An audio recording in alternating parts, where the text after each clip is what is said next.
नमस्कार दोस्तों, शिव प्रकाश क्लासेज में सभी साथियों का स्वागत है। जितने भी साथी रेलवे एग्ज़ाम की तैयारी करना चाहते हैं, साथ ही साथ अपने तैयारी को और मजबूत करना चाहते हैं, तो सभी साथी चैनल को सब्सक्राइब कर दें, वीडियो को ज़्यादा से ज़्यादा शेयर करें ताकि दोस्तों हमारा भी मोटिवेशन बना रहे वीडियो लाने के प्रति। तो जितने भी साथी क्लास में जुड़े हैं, सभी साथी सभी इम्पॉर्टेंट क्वेश्चन को नोट करते चलेंगे। तो आज का सेशन स्टार्ट करते हैं। आपका पहला क्वेश्चन आपके स्क्रीन पर, भारत का प्रथम गवर्नर जनरल कौन था? बताइए आपका कौन सा ऑप्शन सही हो जाएगा। बहुत ही शानदार क्वेश्चन है। आपका ऑप्शन सही हो जाएगा ऑप्शन सी, यानी लॉर्ड विलियम बेंटिंक। भारत का प्रथम गवर्नर जनरल कौन था? लॉर्ड विलियम बेंटिंक था। आपका ऑप्शन सी सही हो जाएगा। और सभी ऑप्शन को डिस्कस कर लेते हैं। तो दोस्तों, बंगाल में द्वैध शासन की व्यवस्था किसने लागू की थी? तो रॉबर्ट क्लाइव ने लागू की थी। बहुत ही शानदार पॉइंट है दोस्तों, एक बार फिर से देख लेते हैं। बंगाल में द्वैध शासन की व्यवस्था किसने लागू की थी? तो रॉबर्ट क्लाइव ने लागू की थी। अब देखते हैं दोस्तों, वारेन हेस्टिंग को क्या कहा जाता है? तो बंगाल का प्रथम गवर्नर जनरल कहा जाता है। आपके पेट के एग्जाम में अभी हाल ही में पूछा गया था। बहुत ही शानदार क्वेश्चन है दोस्तों। बंगाल का प्रथम गवर्नर जनरल कौन था? वारेन हेस्टिंग था। देखते हैं ऑप्शन डी, लॉर्ड माउंटबेटन। स्वतंत्र भारत के प्रथम गवर्नर जनरल कौन थे? लॉर्ड माउंटबेटन थे। सभी पॉइंट को नोट कर लेना, बहुत ही शानदार पॉइंट है, एग्जाम में काफ़ी बार रिपीट होता है। देखते हैं अगला क्वेश्चन क्या है। भारत का प्रथम वायसराय कौन था? बताइए आपका कौन सा ऑप्शन सही हो जाएगा। आपका ऑप्शन ए है लॉर्ड कैनिंग, बी है रॉबर्ट क्लाइव, सी है लॉर्ड माउंटबेटन, डी है इनमें से कोई नहीं। तो आपका ऑप्शन ए सही हो जाएगा, लॉर्ड कैनिंग। भारत का प्रथम वायसराय कौन था?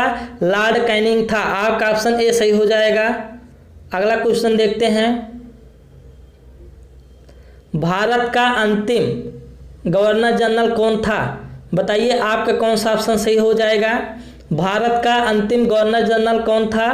तो आपका ऑप्शन सी सही हो जाएगा, यानी सी राजगोपालाचारी।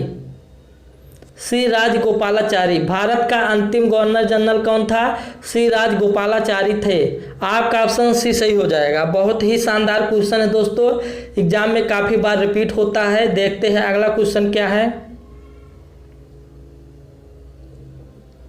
भारत किसके वायसराय काल में स्वतंत्र हुआ? बताइए आपका कौन सा ऑप्शन सही हो जाएगा। भारत किसके वायसराय काल में स्वतंत्र हुआ? तो आपका ऑप्शन सही हो जाएगा ऑप्शन डी, यानी लॉर्ड माउंटबेटन। भारत किसके वायसराय काल में स्वतंत्र हुआ था? लॉर्ड माउंटबेटन के वायसराय में। आपका ऑप्शन डी सही हो जाएगा। बहुत ही शानदार क्वेश्चन है। अगला क्वेश्चन देखते हैं। भारत का पहला भारतीय गवर्नर जनरल कौन था? बताइए आपका कौन सा ऑप्शन सही हो जाएगा। चार ऑप्शन देख लेते हैं। पहला है बी आर अम्बेडकर, दूसरा है सी राजगोपालाचारी, तीसरा है डॉक्टर राजेंद्र प्रसाद, चौथा है लॉर्ड माउंटबेटन। तो आपका ऑप्शन बी सही हो जाएगा, सी राजगोपालाचारी। भारत का पहला भारतीय गवर्नर जनरल कौन था? सी राजगोपालाचारी थे। आपका ऑप्शन बी सही हो जाएगा। अगला क्वेश्चन देखते हैं। जितने भी साथी वीडियो में जुड़े हैं, वीडियो पसंद में आ रहा हो तो एक बार कमेंट बॉक्स में यस जरूर लिखना, हौसला बढ़ाने के लिए। स्वतंत्र भारत का पहला गवर्नर जनरल कौन था? बहुत ही शानदार क्वेश्चन है। बताइए आपका कौन सा ऑप्शन सही हो जाएगा। स्वतंत्र भारत का पहला गवर्नर जनरल कौन था? तो आपका ऑप्शन सही हो जाएगा ऑप्शन सी, यानी लॉर्ड माउंटबेटन। Lord Mountbatten. स्वतंत्र भारत का पहला गवर्नर जनरल कौन था? लॉर्ड माउंटबेटन था। आपका ऑप्शन सी सही हो जाएगा। बहुत ही शानदार क्वेश्चन है। अगला क्वेश्चन देखते हैं। भारत में स्थानीय स्वशासन का जनक किसे कहा गया? बताइए आपका कौन सा ऑप्शन सही हो जाएगा। भारत में स्थानीय स्वशासन का जनक किसे कहा गया? बहुत ही शानदार क्वेश्चन है दोस्तों, आपका ऑप्शन ए सही हो जाएगा। यानी लॉर्ड रिपन को भारत में स्थानीय स्वशासन का जनक किसे कहा गया? तो लॉर्ड रिपन को कहा गया। आपका ऑप्शन ए सही हो जाएगा। बहुत ही बेहतरीन क्वेश्चन है। देखते हैं अगला क्वेश्चन क्या है। पिट्स इंडिया एक्ट के अंतर्गत किसे स्थापित किया गया? बताइए आपका कौन सा ऑप्शन सही हो जाएगा। पिट्स इंडिया एक्ट के अंतर्गत किसे स्थापित किया गया? तो आपका ऑप्शन बी सही हो जाएगा। नियंत्रण बोर्ड को पिट्स इंडिया एक्ट के अंतर्गत किसे स्थापित किया गया है? नियंत्रण बोर्ड को। आपका ऑप्शन बी सही हो जाएगा। अगले क्वेश्चन पे चलते हैं। जितने भी साथी क्लास में जुड़े हैं ज़्यादा से ज़्यादा कमेंट बॉक्स में आंसर देने की कोशिश किया करें। इससे क्या होगा दोस्तों, आपको और अच्छे से क्वेश्चन याद हो पाएगा। देखते हैं। भारत में प्रांतीय स्वायत्तता शुरू की गई थी। बताइए आपका कौन सा ऑप्शन सही हो जाएगा। आपका ऑप्शन सही हो जाएगा ऑप्शन सी, भारत सरकार अधिनियम 1935 के द्वारा। बहुत ही शानदार क्वेश्चन है दोस्तों। भारत में प्रांतीय स्वायत्तता की शुरुआत कब हुई थी? तो भारत सरकार अधिनियम 1935 के द्वारा हुई थी। बहुत ही शानदार क्वेश्चन है। और ऑप्शन को देख लेते हैं दोस्तों। भारतीय परिषद अधिनियम 1909 को और किस नाम से जाना जाता है? भारतीय परिषद अधिनियम 1909 को मार्ले मिंटो सुधार के नाम से भी जाना जाता है। और देखते हैं भारत सरकार अधिनियम 1919 को और किस नाम से जाना जाता है? तो मॉन्टेगू चेम्सफोर्ड के नाम से भी जाना जाता है। एक बार क्वेश्चन को फिर से देख लेते हैं। बहुत ही इम्पॉर्टेंट क्वेश्चन है। भारत में प्रांतीय स्वायत्तता शुरू की गई थी कब? भारत सरकार अधिनियम 1935 के द्वारा। भारतीय परिषद अधिनियम 1909 को और किस नाम से जाना जाता है? मार्ले मिंटो सुधार के नाम से जाना जाता है। भारतीय सरकार अधिनियम 1919 को और किस नाम से जाना जाता है? तो मॉन्टेगू चेम्सफोर्ड के नाम से जाना जाता है। अगला क्वेश्चन देखते हैं। रॉलेट एक्ट 1919 किसके काल में लागू किया गया था? बताइए आपका कौन सा ऑप्शन सही हो जाएगा। आपका ऑप्शन सही हो जाएगा ऑप्शन ए, यानी लॉर्ड चेम्सफोर्ड। रॉलेट एक्ट 1919 किसके काल में लागू किया गया था? लॉर्ड चेम्सफोर्ड के काल में। आपका ऑप्शन ए सही हो जाएगा। बहुत ही शानदार क्वेश्चन है, नोट कर लेना, एग्जाम में काफ़ी बार रिपीट हो चुका है। अगला क्वेश्चन देखते हैं। गवर्नमेंट ऑफ इंडिया एक्ट 1935 किस पर आधारित था? बताइए आपका कौन सा ऑप्शन सही हो जाएगा। बहुत ही शानदार क्वेश्चन है। आपका ऑप्शन ए सही हो जाएगा। Simon commission.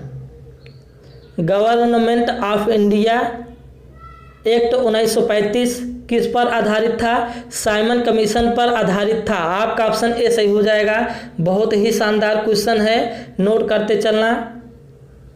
देखते हैं अगला क्वेश्चन। दादा भाई नौरोजी के अनुसार स्वराज्य का अर्थ था। तो बताइए आपका कौन सा ऑप्शन सही हो जाएगा। बहुत ही शानदार क्वेश्चन है। आपका ऑप्शन बी सही हो जाएगा, यानी स्वशासन। दादा भाई नौरोजी के अनुसार स्वराज्य का अर्थ क्या था? तो स्वशासन था। आपका ऑप्शन बी सही हो जाएगा। ग्रैंड ओल्ड ऑफ मैन किसे कहा जाता है? दादा भाई नौरोजी को कहा जाता है। ये भी आपके पेट के एग्जाम में पूछा गया था। भारत का दादा यानी ग्रैंड ओल्ड ऑफ मैन किसे कहा जाता है? दादा भाई नौरोजी को कहा जाता है। बहुत ही शानदार क्वेश्चन है, नोट करते चलना। देखते हैं अगला क्वेश्चन क्या है। गांधी जी सच्चे समर्थक थे। बहुत ही शानदार क्वेश्चन है, इम्पॉर्टेंट क्वेश्चन है। बताइए आपका कौन सा ऑप्शन सही हो जाएगा। गांधी जी सच्चे समर्थक थे, तो आपका ऑप्शन बी सही हो जाएगा। कुटीर उद्योगों के गांधी जी सच्चे समर्थक थे। किसके? कुटीर उद्योगों के। आपका ऑप्शन बी सही हो जाएगा। सभी साथी कमेंट बॉक्स में यस लिखेंगे जितने भी साथी क्लास में जुड़े हैं चैनल को सब्सक्राइब कर देंगे और कमेंट बॉक्स में अपना राय जरूर देना दोस्तों, आपको वीडियो कैसे लगा। आपके लिए दोस्तों इतना अच्छा क्वेश्चन लाने का प्रयास करते हैं तो आप वीडियो को शेयर एंड सब्सक्राइब जरूर करें। देखते हैं अगला क्वेश्चन क्या है। किसकी विफलता के बाद स्वराज पार्टी बनाई गई थी? बताइए आपका कौन सा ऑप्शन सही हो जाएगा। आपका ऑप्शन ए है असहयोग आंदोलन, बी है सविनय अवज्ञा आंदोलन, सी है भारत छोड़ो आंदोलन, डी है चंपारण सत्याग्रह। तो बताइए आपका कौन सा ऑप्शन सही हो जाएगा। आपका ऑप्शन ए सही हो जाएगा, असहयोग आंदोलन। किसकी विफलता के बाद स्वराज पार्टी बनाई गई थी? तो असहयोग आंदोलन के बाद। आपका ऑप्शन ए सही हो जाएगा। असहयोग आंदोलन की शुरुआत कब हुई थी? तो बताइए आपका आंसर क्या हो जाएगा। 1 अगस्त 1920